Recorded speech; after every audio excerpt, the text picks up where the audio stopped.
बघा, ही जी कविता आहे मर्ढेकरांची, दणकट दंड स्नायू जैसे, ही एक अत्यंत वैशिष्ट्यपूर्ण कविता आहे असं आपल्या लक्षात येतं. वरवर आपल्याला एका कामगाराचं वर्णन मर्ढेकर करत आहेत असं दिसतं, पण आपण त्या कवितेच्या एकेका शब्दांवरून त्याच्या आशयाकडे गेलो की आपल्या लक्षात येतं की एक सौंदर्याची नवी कल्पना मांडण्याचा प्रयत्न मर्ढेकर इथे करतायत. आधुनिक काळामध्ये सौंदर्याच्या कल्पनांमध्ये जे काही फरक झालेला आहे, सौंदर्याच्या संकल्पना बदलल्या आहेत असं आपल्याला जाणवतं. त्या संकल्पनांमध्ये मर्ढेकरांनी इथे या कामगाराचं वर्णन केलेलं आहे. तसा तर तो कामगार म्हटलं तर अतिसामान्य आहे, आर्थिक दृष्ट्या, सामाजिक दृष्ट्या. जर त्याचं आपण जर स्टेटस पाहिलं, त्याचं जर आपण अस्तित्व पाहिलं तर ते तसं सामान्य आहे, दुर्लक्षित आहे. पण मर्ढेकरांना त्याच्या कामगार असण्यामध्ये, त्याच्या सामान्य असण्यामध्ये, त्याच्या कामाच्या पद्धतीमध्ये एका सौंदर्याची अनुभूती होते. मला असं वाटतं की ह्या कवितेचा आशय या दृष्टिकोनातून फार महत्वाचा आहे. म्हणजे केवळ त्या कामगाराचं वर्णन केलं म्हणून नव्हे, पण त्या कामगाराच्या रूपामध्ये, त्या कामगाराच्या अस्तित्वामध्ये, त्या कामगाराच्या काम करण्याच्या पद्धतीमध्ये, त्याच्या वर्तनामध्ये, त्याच्या एकूण दिसण्यामध्ये मर्ढेकरांना, एका कवीला जो सौंदर्याचा प्रत्यय येतो, जणू काही एखादं शिल्प आहे. संगमरवरी मांसामध्ये असं म्हटलंय मर्ढेकरांनी पुढे. जणू काही एखादं मांसामध्ये, म्हणजे मानवी देह जणू काही शिल्पाकृती त्या रूपामध्ये साकार झालेला आहे असं मर्ढेकर तिथे वर्णन करतात. आणि त्यांनी नृत्याची कला, नृत्य कला जी आहे, त्या नृत्य कलेचं सौंदर्य जे आहे ते आपल्याला तिथे अनुभवला येतं. त्यांना ही वेगळी अनुभूती आहे. मर्ढेकरांनी त्या कामगाराच्या जीवनामध्ये, कामगाराच्या त्या छोट्याशा कृतीमध्ये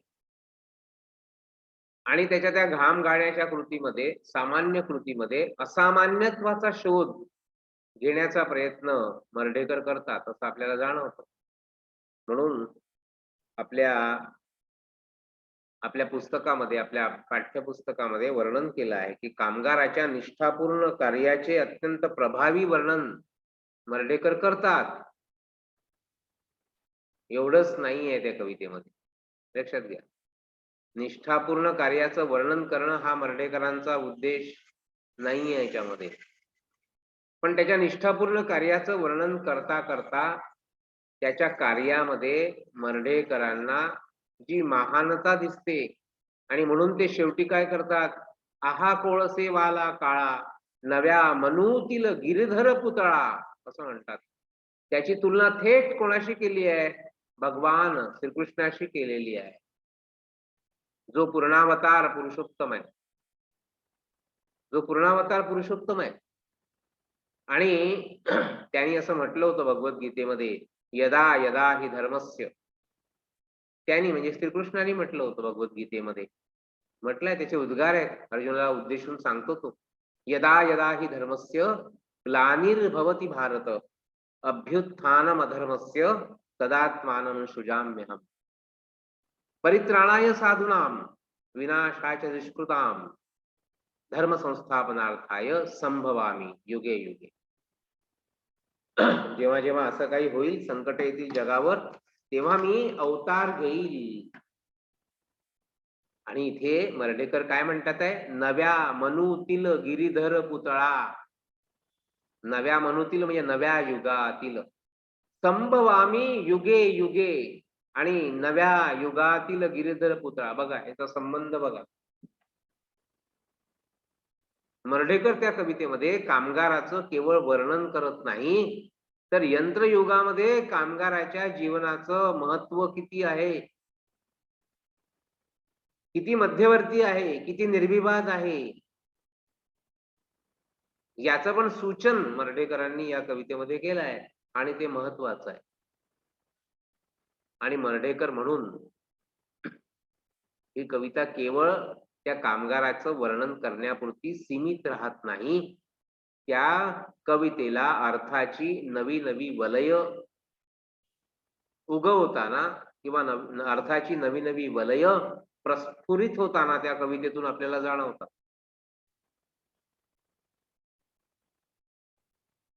दणकट दंड स्नायू जैसे लोक म्हणून बघा, पहिल्या कडव्यापासूनच त्याच्या व्यक्तिमत्वाला, त्याच्या वर्तनाला, त्याच्या कार्याला, त्याच्या कृतीला, त्याच्या श्रमाला जी लय आहे, त्याच्या त्या व्यक्तिमत्वाला जे सौंदर्य आहे, ते वेगवेगळ्या प्रकारच्या सौंदर्याच्या मापदंडांच्या माध्यमातून मर्ढेकर वर्णन करू पाहतात. दणकट दंड स्नायू जैसे लोखंडाचे वळले नाग, कभिन्न काळ्या मांड्या जैसा पोलादाचा चिरला साग. म्हणजे केवळ मर्ढेकरांना तो एक साधा मरतुकडा कामगार काम करतोय असं वाटत नाही, तर त्या कामगाराच्या त्या देहामध्ये, त्याच्या बाहूमध्ये, त्याच्या कांतीमध्ये, त्याच्या सतेज कांतीमध्ये, त्या घामाने डबडबलेल्या कांतीमध्ये, त्या काळ्या काळ्या वर्णामध्ये तो कोळसा त्याच्या अंगावर उडत असेल, तो काळा असेल, वर्णानी काळा असेल, पण त्याचे पुष्ट खांदे आहेत, पुष्ट बाहू आहेत. आणि शेवटी तुलना कोणाशी केली आहे? भगवान कृष्णाशी केलेली आहे. लक्षात घ्या. म्हणजे हा नव्या काळातलं एक प्रकारचं दैवत आहे. यंत्रयुगातील नवनृत्याचा स्थानुभाव हा प्रगटे येथे, असं मर्ढेकर नंतर म्हणतात.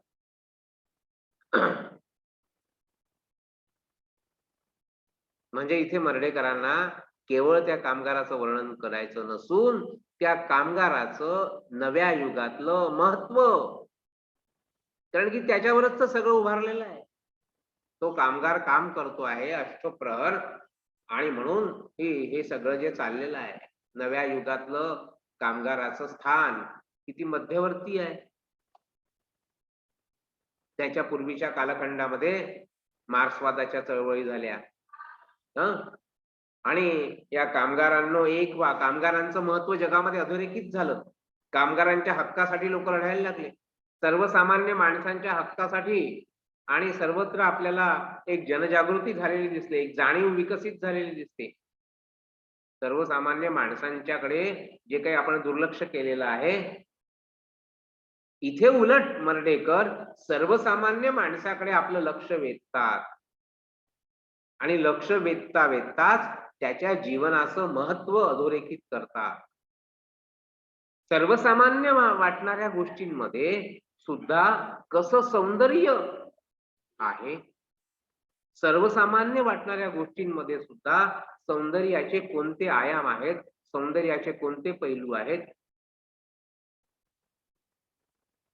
हे सगळं ते सांगतात. सौंदर्याच्या विविध मापदंडांच्या आधाराने सांगतात. बघा, मर्ढेकर स्वतः सौंदर्य शास्त्रज्ञ म्हणून प्रसिद्ध आहेत. मर्ढेकरांचा स्वतःचा लय सिद्धांत त्यांनी मांडलेला आहे.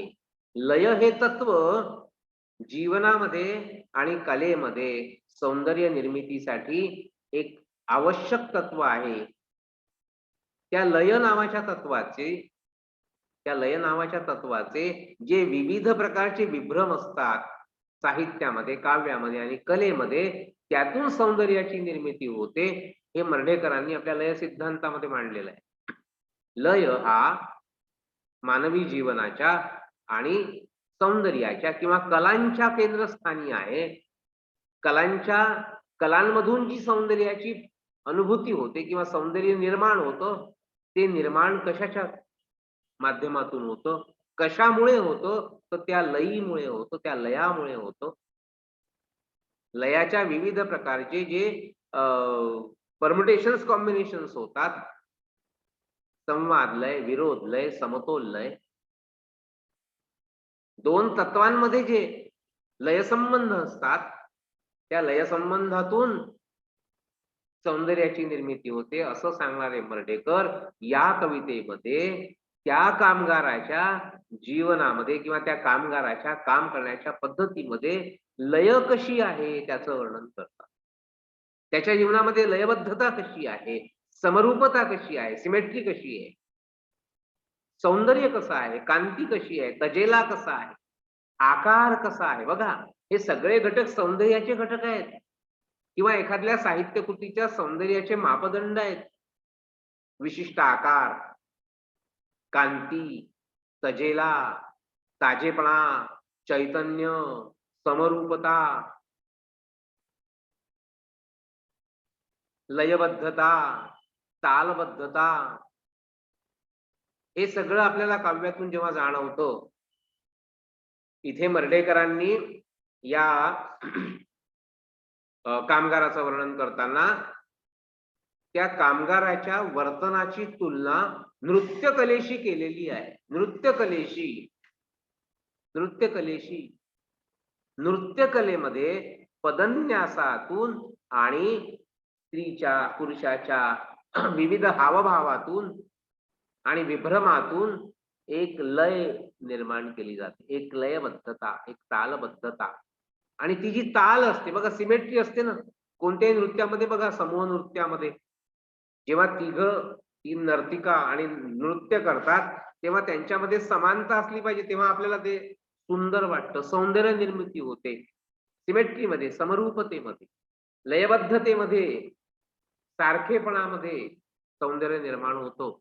आणि नृत्यामध्ये तर ते विशेष असतं. नृत्यामध्ये वेडेवाकडे हालचाली केल्या तर त्याला नृत्य वाटेल का? लयबद्ध हालचाली झाल्या तर नृत्य वाटतं. लयबद्ध, विशिष्ट लय, ती नर्तकी जी असते किंवा नर्तक जो असतो, तो नर्तक किंवा नर्तकी आपल्या पदन्यासाच्या माध्यमातून विशिष्ट भाव आणि लय उत्पन्न करतात आणि आपल्याला ते सुखद वाटतं. त्याच्यातून कलेची निर्मिती होते, त्याच्यातून सौंदर्याची निर्मिती होते. आणि अशाच प्रकारे आपला सिद्धांत मांडणारे मर्ढेकर या कवितेमध्ये सुद्धा अशी सौंदर्याची निर्मिती कशी होत आहे हे सांगतात. सोबत सोबत आपल्याला केवळ त्याचं वर्णन करून थांबत नाही. धगधगणाऱ्या भट्टी पुढल्या प्रकाशातही तळपे कांती. त्याचं तेज, त्याच्या शरीराचं, त्याच्या त्वचेचं, त्याच्या कांतीचं, म्हणजे त्याच्या शरीराचं तेज म्हणजे त्याची कांती, त्याच्या चेहऱ्यावर आणि त्याच्या शरीरावरचं जे चैतन्य दिसतं. धगधगणाऱ्या भट्टी पुढल्या प्रकाशातही तळते कांती, जशी ओलसर शिसवी नक्षी पॉलिशलेली चांदण्यातही. त्याच्या प्रत्येक कृतीमध्ये मर्ढेकरांना सौंदर्य दिसतं. आणि कुठे ते शिल्पाचा उल्लेख करतात, कुठे ते नृत्याचा उल्लेख करतात. म्हणजे बघा, शिल्पकला आली याच्यामध्ये.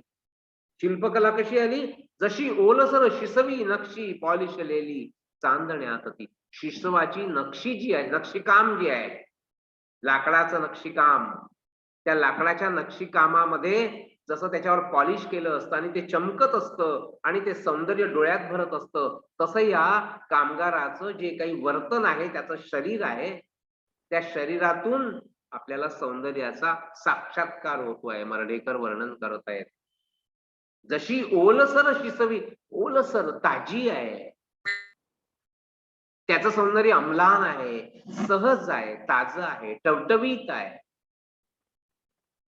बघा, ओलसर आहे म्हणजे आत्ताच पॉलिश केलेला आहे. त्याचा घाम, त्याच्या शरीरातून गळणारा, तिथे शरीरावर ते दिसणार, आणि मग त्याच्यामुळे ते शरीर जास्ती चमकत आहे. आणि ते चमकत कशाचे आहे? त्या धगधगणाऱ्या भट्टीच्या प्रकाशामध्ये.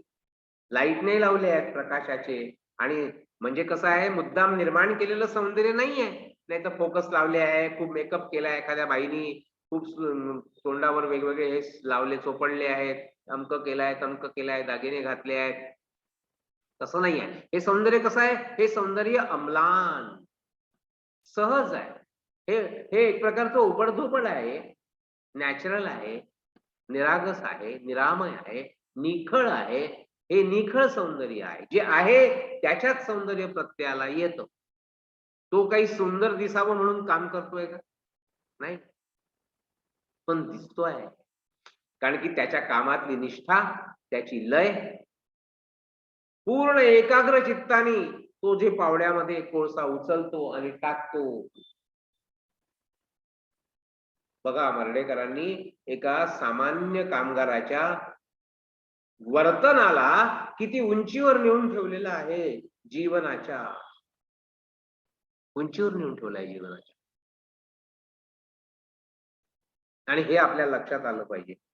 जशी ओलसर शिसवी नक्षी दुसऱ्या कडव्यामध्ये, पहिल्या कडव्यामध्ये त्याला जणू काही एखादं लोखंडाचं शिल्प आहे असं मर्ढेकर वर्णन करतात. दुसऱ्या कडव्यामध्ये जणू काही एखादी लाकडात कोरलेली नक्षी काम आहे, जी पॉलिश केलेली आहे, ताजं पॉलिश असलेली, असं त्याच्यामध्ये त्यांना प्रत्यय येतो सौंदर्याचा. टणक कोळसा पवित्र्यातः, त्याचा पवित्रा कसा आहे, त्याचं पोच कसं आहे, त्याचं पोश्चर कसं आहे, आपण म्हणतो ना पोश्चर, त्याची भावभंगिमा कशी आहे, त्याची बॉडी लँग्वेज कशी आहे, लक्षात घ्या. कसं सौंदर्य त्याच्यातून मर्ढेकरांना प्रत्यय आला येतं. टणक कोळसा पवित्र्यातः. टणक आहे बघा, लाकडी कोळसा नाहीये हा, लवकर हलका, हा दगडी कोळसा आहे. दगडी कोळसा उचलायला ताकद लागते, असं खुपसावं लागतं पावडं त्याच्यामध्ये रप्पकन. तो पावडं असं सटकन त्याच्यामध्ये खुपसतो शक्तीनिशी आणि उचलतो पुन्हा. ते दगडी कोळसा आहे आणि टाकतो. टणक कोळसा पवित्र्यातः खोरून घेई पावड्यात अन. म्हणजे बघा, शक्ती आणि लय असं दोन्ही आहे त्याच्यामध्ये. त्या कामगाराच्या जीवनातलं, त्याच्या वर्तनातलं सौंदर्य इथे मर्ढेकर वर्णन करत आहेत. टणक कोळसा, टणक कोळसा पवित्र्यातः खोरून घेई पावड्यात अन. झोकून देई पहा लीलया तसाच भट्टीत अचूक जरकण. अचूकता, लीलया, सहजता, साधेपणा, हे सगळे सौंदर्याचे मापदंड या कामगाराच्या वर्तनाला लागू होतात. बघा बघा, आपण म्हणतो ना बहिणाबाईंची चौधरींची कविता कशी आहे, अम्लान आहे, रांगडी आहे, सहज आहे, स्वाभाविक आहे, नैसर्गिक आहे. एखाद्या निसर्गतः सुंदर असलेल्या स्त्रीप्रमाणे, अलंकार न घातलेल्या स्त्रीप्रमाणे, तिच्यामध्ये मूलतः जे सौंदर्य आहे ते मूलतः सौंदर्य मुळात असलेलं अविष्कृत झालेलं आहे. तसं या कामगाराचं जे वर्तन आहे सहेतुक नाही आहे, अहेतुक आहे. त्याच्यामध्ये काही विशिष्ट पोज नाहीये. सहजपणाने तो जे काम करतो आहे त्या कामामध्येच एक लय उत्पन्न झाली आहे आणि त्या लयीतून सौंदर्य उत्पन्न झालंय. जो कुण देई पहा लीलया तसाच भट्टीत अचूक झरकन, अचूक झरकन. आणि मर्ढेकरांच्या शब्दांना सुद्धा लय आहे. पादाकुलक छंदाची लय आहे, मात्रा वृत्ताची लय आहे, जातीवृत्ताची लय आहे, अष्टाक्षरी. लक्षात घ्या. तसाच भट्टीत अचूक झरकन. आणि म्हणून मर्ढेकर पुढे वर्णन करतात, आणि फुरफुरे भट्टी जैसी हले सावली प्रकाश तैसा. आता पुन्हा त्यांनी एक इथे कला आणून ठेवलेली आहे. हले सावली प्रकाश जैसा, छाया प्रकाशाचा खेळ, फोटोग्राफी किंवा चित्रपट माध्यम, मला असं वाटतं छाया प्रकाशाचा खेळ आहे. बघा, सौंदर्य एक एक एक घटना आहे, एक प्रसंग आहे. कोणता प्रसंग आहे की एक कामगार त्या भट्टीमध्ये कोळसा टाकतोय आणि सतत टाकतोय, निरंतर टाकतोय. त्याच्या कामामध्ये सातत्य आहे, त्याच्या कामामध्ये लय आहे, सहजता आहे, शक्ती आहे. हे सगळं एक प्रसंग आहे. त्या प्रसंगातून किती वलय अर्थांची वर्ढेकरांनी निर्माण केलेली आहे. आणि फुरफुरे भट्टी जैसी हले सावली प्रकाश तैसा. भट्टी मध्ये मध्ये पेटते होते, सावली हलते, त्याचा प्रकाश पडतो. मग त्या कामगाराच्या त्या प्रकाशाच्या पलीकडे जी भिंत आहे किंवा जी जागा आहे तिथे त्या कामगाराच्या त्या कृतीचा एक पडछाया पडते आहे, सावली पडते आहे. त्याच्यात पण एक प्रकारचं सौंदर्य निर्माण होत आहे, कारण की त्याच्या लयीमध्ये ते आपल्याला दिसत आहे. हले सावली प्रकाश तैसा, प्रकाश आणि छाया, छाया प्रकाशाचा खेळ चाललाय. भाला आवरला रुमाल शुभ्र, जिरवून घेई घाम जरासा. आणि त्या बॅकग्राऊंडवर, त्या काळ्या कभिन्न कामगाराच्या बॅकग्राऊंडवर त्याचा पांढरा शुभ्र त्यांनी डोक्याला बांधलेला रुमाल तो सुद्धा एक वेगळा उठून दिसतोय. जिरवून घेई घाम जरासा, थोडासा घाम त्याचा जिरवून घेण्याचं काम तो रुमाल करतोय. तो पांढरा शुभ्र रुमाल आहे.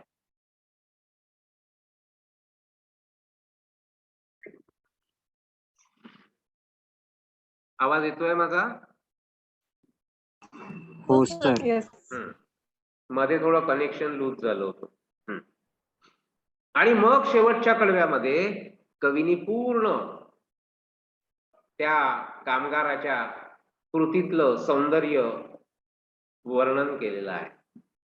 आणि मग म्हटलंय यंत्रयुगातील नवनृत्याचा स्थानुभाव हा प्रगटे येते, मनोज्ञ मुद्रा शिल्पित एक एक संगम रवरी मांसामध्ये. काय वर्णन करतात मर्ढेकर? यंत्रयुगातील नवनृत्याचा.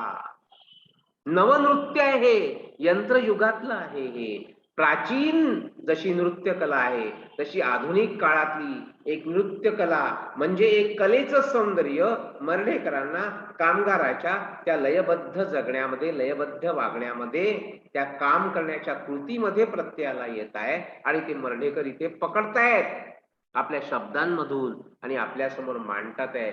म्हणून कविता अजरामर आहे. म्हणून कविता अजरामर आहे. म्हणजे प्राचीन काळातली नृत्य कला एक कलेचं हे रूप आहे.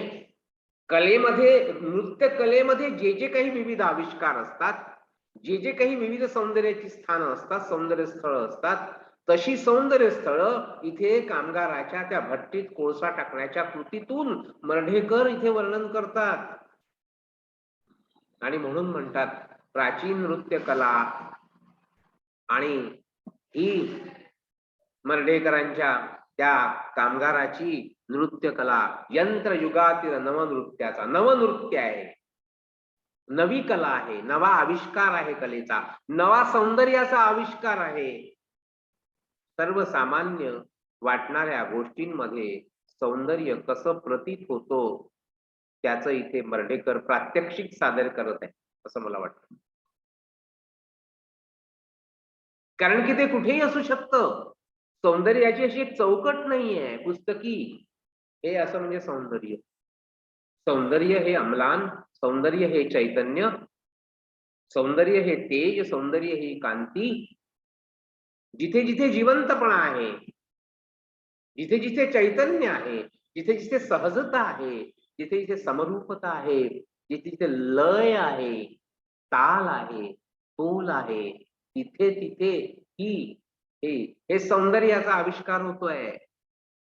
यंत्रयुगातील नवनृत्याचा स्थानुभाव हा प्रगटे येते, मनोज्ञ मुद्रा शिल्पित एक एक संगम रवरी मांसामध्ये. इथे मर्ढेकरांनी शिल्पकलेचं उदाहरण घेतलंय, नृत्य कलेचं, छायाचित्रकलेचं, त्याच्या आधी शिल्पकला, पुन्हा लाकडातली शिल्पकला, त्याचं उदाहरण घेतलं आहे, त्याचा उल्लेख आलेला आहे. आणि इथे नृत्य कलेचाही उदाहरण आलेलं आहे आणि शिल्पकलेचं उदाहरण आलेलं आहे. आणि मर्ढेकरांना काय दिसतं? संगमरवरी मानवी देह याचं जणू काही एक मनोज्ञ मुद्रेचं शिल्प इथे मर्ढेकरांना दिसतं त्या कामगारामध्ये. मनोज्ञ मुद्रा शिल्पित एक संगमरवरी मांसामध्ये. कोण आहे तो? आहा, कोळसेवाला काळा. तुम्ही काय म्हणता त्याला? कोळसेवाला काळा. आपण म्हणतो एका बाजूला सामान्यत्व, बघा, सामान्यत्व आणि असामान्यत्व कुठे आहे असामान्यत्व? आहा कोळसे वाला काळा, उद्गार चिन्ह आहे तिथे. आहा कोळसे वाला काळा, नव्या मनोतील गिरधर पुतळा. पुन्हा 2 उद्गार चिन्ह आहेत तिथे. एका बाजूला काय समजतो आपण? हा साधा कोळसेवाला काळा कामगार, काहीतरी काम करतोय सामान्य. पण त्याच्यामध्ये मर्ढेकरांना काय दिसतं? नव्या मनोतील गिरीधर पुतळा. आश्चर्योद्गार आहेत मर्ढेकरांचे. मर्ढेकरांचे आश्चर्योद्गार आहेत. 2 उद्गार चिन्ह टाकले आहेत मर्ढेकरांनी तिथे. नव्या मनोतील गिरीधर पुतळा. अरे हा तर गिरीधर पुतळा आहे, नव्या काळातला, नव्या युगातला, गिरीधराचा म्हणजे भगवान कृष्णाचा. कृष्णच आहे हा नव्या युगातला. काळा कृष्ण, काळा कृष्ण संदर्भ बघा. आणि पुन्हा नव्या युगातील, नव्या युगातील. नवयुग काय म्हणतात भगवान श्रीकृष्ण भगवद्गीतेमध्ये? यदा यदा हि धर्मस्य ग्लानिर्भवति भारत अभ्युत्थानमधर्मस्य तदात्मानं सृजाम्य परित्राणाय साधूनां विनाशाय च दुष्कृतां धर्म संस्थापनार्थाय कशासाठी संभवामी युगे युगे. युगे युगे युगायुगामध्ये पुढच्या मी पुन्हा पुन्हा प्रगट होईल. हा प्रगटलेला आहे, हा कामगार आहे. आज तो नवयुगातला गिरधर पुतळा आहे.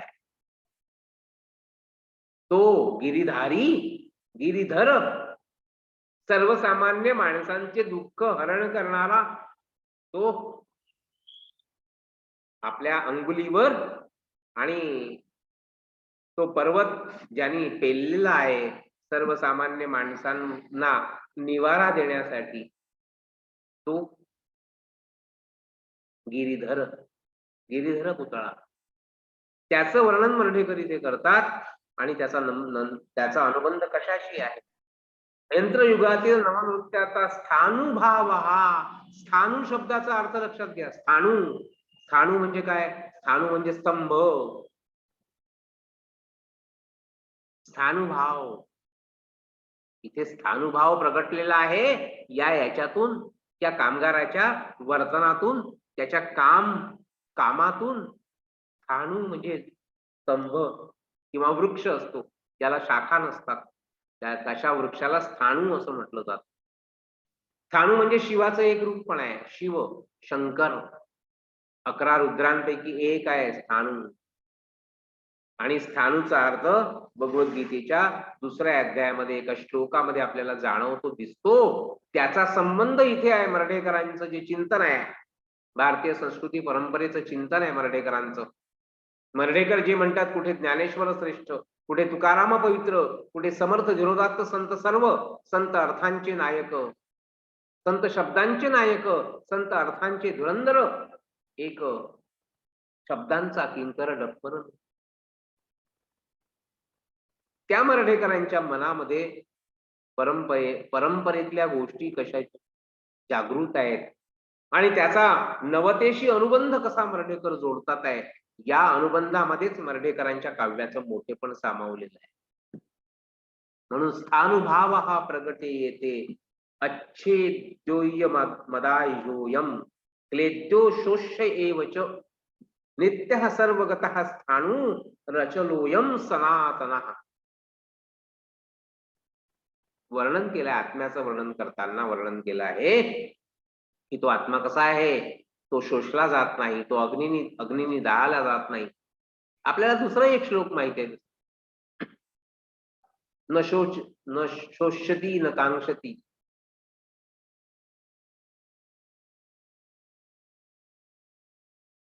न पावकः, मी तो श्लोक मला आठवत नाहीये, पण नैनम छिन्नंती आठवला. नैनम छिन्नंती शस्त्राणी नैनम दहती पावका न चैनम क्लेदयन्त्यापो न शोषयती मारुतः. त्या श्लोकासारखा अर्थ आहे श्लोकाचा, पण यातला स्थाणु शब्द महत्वाचा आहे आपल्यासाठी. आत्मा कसा आहे? नित्य आहे, सर्वगत आहे आणि स्थाणु आहे, स्थिर आहे. यंत्रयुगातील नवनृत्याचा स्थानुभाव हा म्हणजे प्रातिनिधिक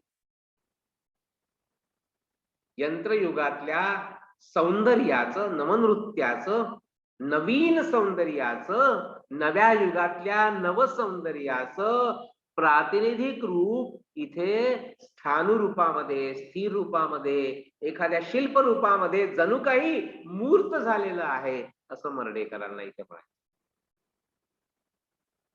यंत्रयुगातील नवनृत्याचा स्थानुभाव प्रगटे येथे नित्य सर्वगथा स्थाणुरच लोयम सनातन. नित्य सर्वगत स्थिर अचल आणि सनातन आहे ते आत्मतत्व. ते इथे मूर्त रूप झालेलं आहे. यंत्रयुगातील नवनृत्याचा स्थानुभाव प्रगटे येते. मनज्ञ मुद्रा शिल्प ते एक संगम रवरी मांसामध्ये आहा कोळ सेवाला काळा नव्या मनोतील गिरधर पुतळा. नव्या युगातला नव्या मनूतला हा जो मध्यवर्ती केंद्रबिंदू कोण आहे, तर हा कामगार आहे. हे सत्य मर्ढेकर या ठिकाणी हे सौंदर्य, हे श्रमिकातल्या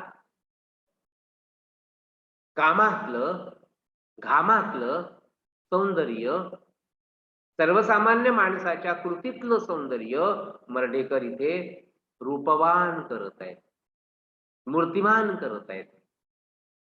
आणि अशा प्रकारची ही कविता आहे. इथे आपली ही कविता संपवू आपण आणि उद्या आपण माय नावाची कविता जी आहे, वामन निंबाळकरांची कविता आहे, त्या माय कवितेचा अर्थ समजून घेऊ उद्याच्या तासिकेमध्ये.